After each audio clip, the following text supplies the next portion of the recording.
Pat Ford, Coalition Radio Network, here as press, but I'd love to take the opportunity to ask questions. The Rhode Island State Senate this year was largely an exercise in extreme dysfunction. Hundreds of bills never got the time of day. Entire evenings were dedicated to a subset of bills. I sat with a number of people in this room and on a number of occasions until 1 or 2 o'clock in the morning so that they could be afforded their 2 minutes of testimony. Obscene.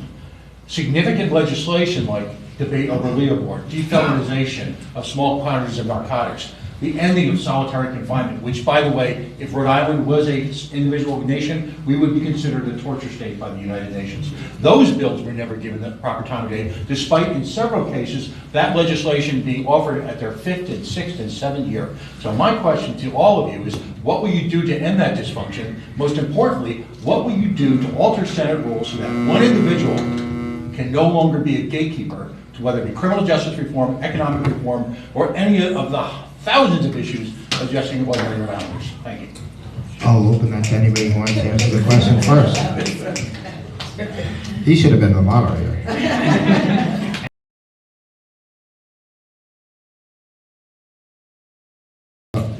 Jake? So Mario's absolutely right, and the single biggest way that you can get more people from the community to have their voice heard at the State House is to elect them to the State House, and the single biggest deterrent to that right now is having a part-time legislature. And if we want to talk about really changing the way things are done at the State House, well, if folks in the legislature have day jobs, like Representative Biah does, we could have hearings at noon if they didn't have to have day jobs. Unfortunately, because they have day jobs, they can't have hearings until 4, 5, 6 o'clock at night. And when you talk about solitary confinement, when you talk about justice reinvestment, when you talk about justice reform, gun reform, those hearings do draw a lot of attention. They draw 10, 12 hours of testimony. I can remember when we were talking about codifying Roe versus Wade, which we were able to do in 2019. Those hearings went till 5 in the morning because oftentimes they didn't start until 6 p.m. the night before, and you want to make sure that everybody's voice is heard at the State House.